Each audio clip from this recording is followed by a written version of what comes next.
In this episode, join Dr. Jennifer Roback-Morse as she delves into the heart of motherhood and its irreplaceable role in shaping society. Through personal stories and insightful analysis, discover why being present for your children is the ultimate achievement. Explore the cultural shifts challenging family values and learn how to stand firm in preserving the essence of motherhood and fatherhood.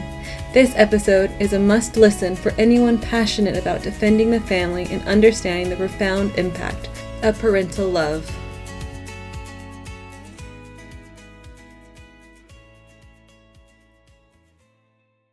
With me now is Dr. Jennifer Roback-Morse. She is a former Ivy League professor. She's an economist and the founder of the Ruth Institute, which is a global interfaith coalition that helps Christians defend the family and specifically motherhood, and to build a civilization of love. Her most recent book is The Sexual State: How Elite Ideologies Are Destroying Lives. Dr. Jennifer Roback-Morse, welcome back to Driving Home the Faith. Thanks for having me, Ken. It's always fun talking to you. Well, it is, but I think I have the wrong guest today, because I think who I really should be talking to is Ann Morse Hurricanos.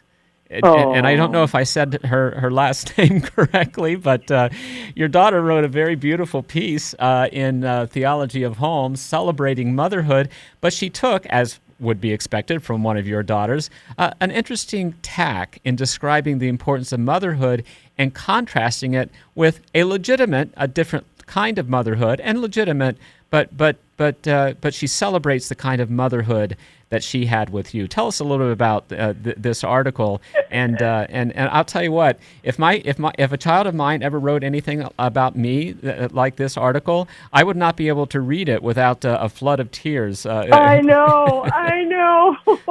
Yeah, she wrote this a couple of years ago, and you know how things are on Facebook and they come up in your memories and stuff like that. Yep.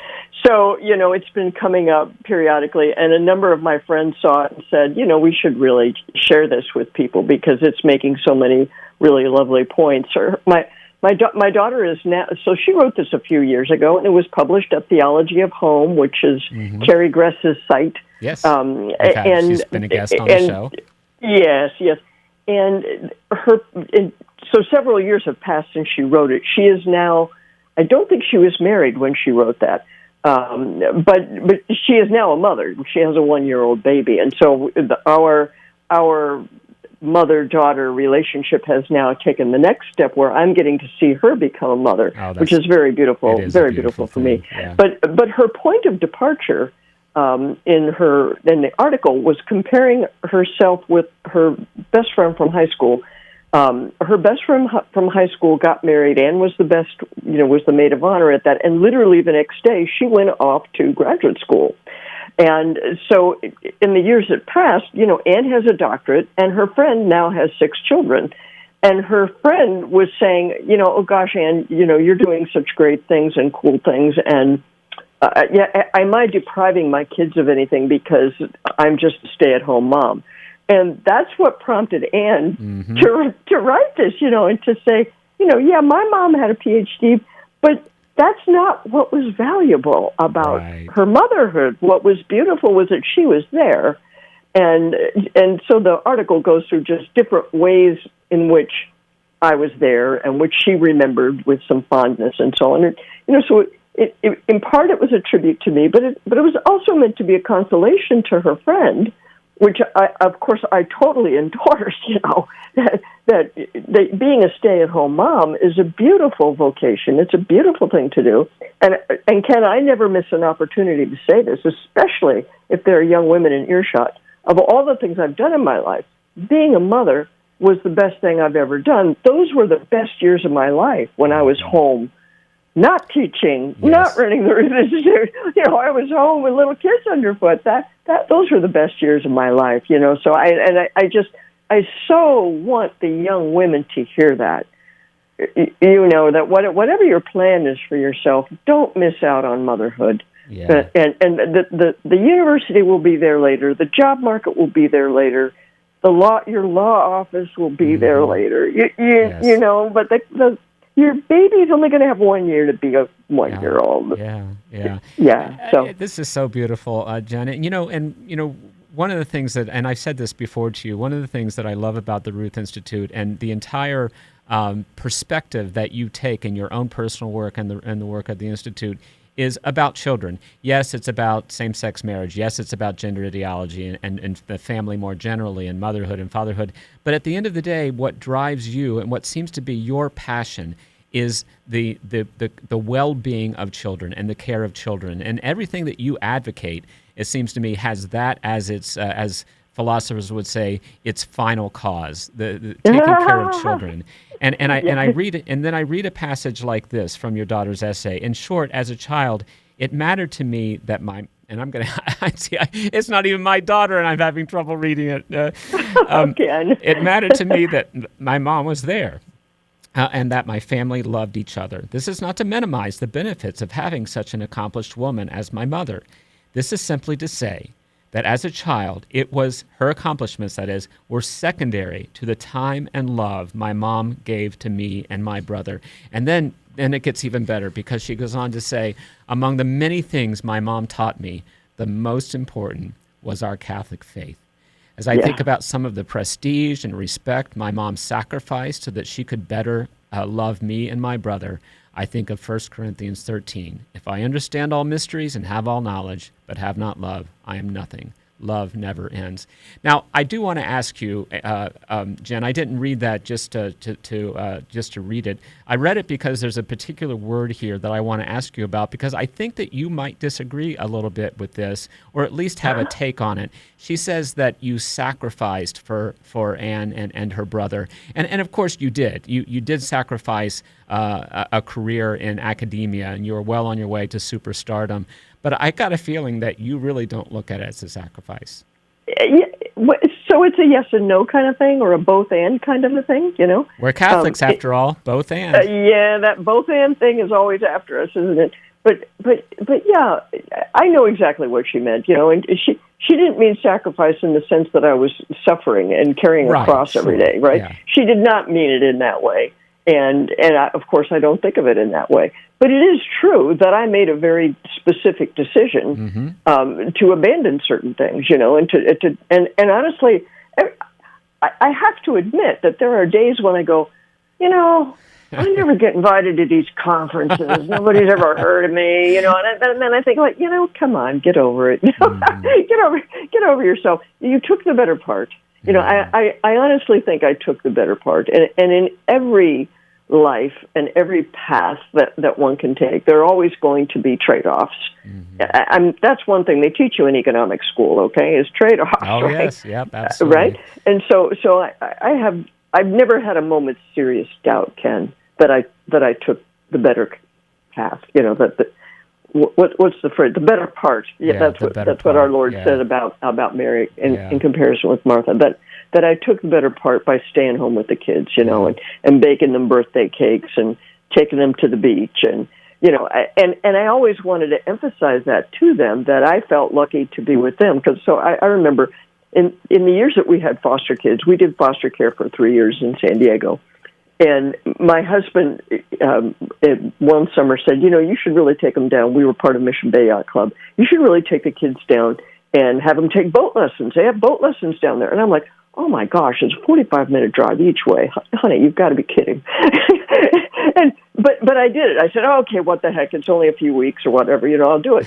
And it was so fun. Ken, it was so fun. And, you know, my kids enjoyed it. The foster kids enjoyed it. It was an experience they would never have. And what I said that I really enjoyed, and this is the kind of thing, this is the kind of snark that Anne picked up on there in the article, that we would go buzzing down that high HOV lane, you know, because I had a car full of kids. I could just take that HOV lane, and everybody's right down jammed the PCH, in traffic. Right? Right. Everybody's stuck in traffic. And I would say, hey, kids, you know why I get to drive fast? Because I have you. I get to go fast because I got you in the car. If I was going to a job, I'd be stuck in that traffic, you know. And they would laugh, and you know, it was just, yeah, it was. Those were great times. And by the way, the other thing I'll say about that is that in my life, in my mind, I look at that and go, this is another instance where listening to my husband was really a smart thing to do. You know, that he saw something there that I didn't see. And I said, what the heck? I'm going to, you know, I can't say I was enthused about the idea at first, but every day that went by, I became convinced that he was right. Yeah. And so I would say that to the moms and the wives out there too, that give your husband credit.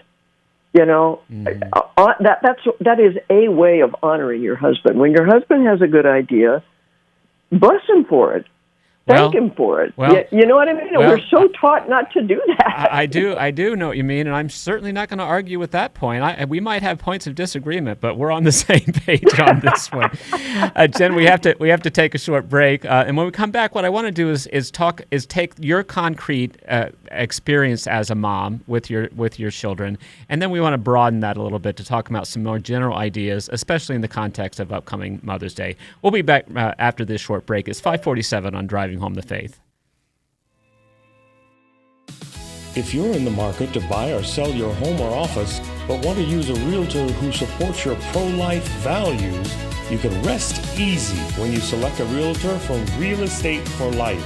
They are a worldwide network of pro-life real estate agents who will help you buy or sell your property. And the best part is, they'll donate a portion of the sale to a charity, like the Ruth Institute, at no extra cost to you. Find your local pro-life realtor at realestateforlife.org. And remember, select the Ruth Institute as your charity of choice. Back with Dr. Jennifer Roback-Morse.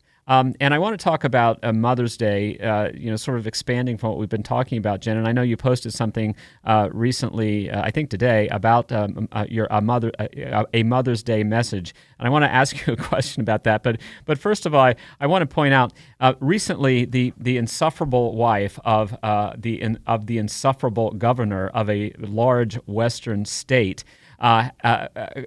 appeared on some TV show or whatever and called herself the first partner, not the wife of the governor, but the partner of the governor, the first. And she thought she was so enlightened and so progressive. Jen, what do we lose when we stop calling mothers mother and start calling them something else? I can't imagine who you're talking about, Ken. You escaped. You escaped that world. You know what? I could see this coming with gay marriage, with the whole debate over gay marriage. You could see it coming, that we were going to lose all the gendered words.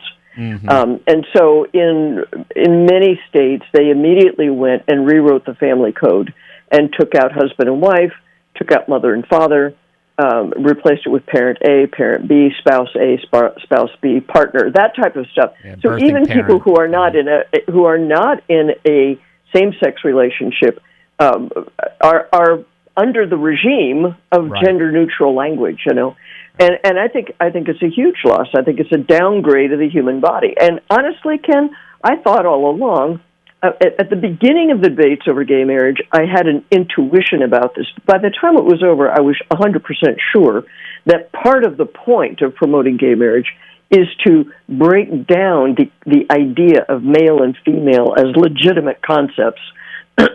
Oh, I think that's exactly right. Yeah, right. And if you think about the Obergefell decision, that's exactly how Kennedy approached it. That's exactly how he approached it. Yeah. Yeah, and you're a law guy, so I don't know if you follow family law at all. Back in the day when I was debating, especially at law schools, because I was an approved speaker for the Federalist Society back in the day, Mm-hmm. and so the students would have me come on the campus and debate this topic, and so I ended up reading a lot of law school, family law stuff and so on. And it turns out, as far as I can tell, the whole field of family law has been colonized by the worst kind of radical feminists who are promoting the idea of getting male and female out of the legal code, removing male and female as legitimate categories in social life as well as legal life. And some of those people also were advocating at that time what they called contract parenting, which really, really spooked me when I saw it. But basically, and gay marriage moved the ball down the court towards that goal too. That if 2 or 3 or 4 adults get together and decide this is the way we want to organize our parenting relationships, you should be able to create your own do-it-yourself contract, and that should be enforceable at law. And, the problems with that, you can imagine as somebody with law training, the kinds of things people are going to end up in court arguing over is... Yes, it's a mess. Yeah, a huge mess. Yeah. Yeah. And the other thing that I saw, because I had been a foster parent, is that, you know what, this is exactly the kind of parenthood that foster kids have. Because I had what would you call it? I had the right to take care of the kids when they were at my house. There's probably a special word for that. But I did not have educational rights. Their mom still had to be consulted, Mm-hmm. Their mom or dad had to be consulted about medical care and so on. And so it was like the bundle of rights around caring for a child was parceled out between the bio parents, me, the social worker. There were all these people who somehow had to come together to meet the needs of this child. And it's like, this is a catastrophe. I mean, we do this because we have to under this circumstance. But to propose this in all seriousness as a model for every family in America, are you stinking kidding me? Yeah. It's like these people, and Ken, I'm so glad that you keep saying that we're about children, because the people who are advocating this type of stuff, I can't imagine they've ever actually encountered a real child, and been with them and had them grow up, over a period of time and seen how development unfolds and all this kind of stuff, because it's like they have a fantasy about what childhood is. Well, or if they have, I mean, we see the fruits of it, right? I mean, when celebrities stand up and say, I have 3 transgender kids and my sister has 4 everybody I know. Yeah, so we're seeing the fruit of it. So I think you're right. It does seem like, and many of them don't, of course. Many of the people who are making these laws and advancing these social policies are childless. But maybe that might be an exception to encouraging children. I'm joking, of course. Right. Well, unfortunately, the clock once again is the winner. As I like to say, gravity and time are undefeated, and time is once again upon us, Jen. But I look forward to talking to you next week. But in the meantime, have a very blessed Mother's Day. You're an inspiration to me and to mothers everywhere. And I'm really glad that we can have these weekly discussions, because I know that you are an inspiration to other mothers and to fathers as well, as we try to steer our way through this crazy world and maintain our Catholic identity. So God bless you, and happy Mother's Day, Jen. Thank you so much, Ken, and happy Mother's Day to your wife and any other mothers in your family. Thank you for listening and supporting the Ruth Institute. Please check out our YouTube channel, Ruth Out and About, where you'll find all interviews with the Ruth Institute.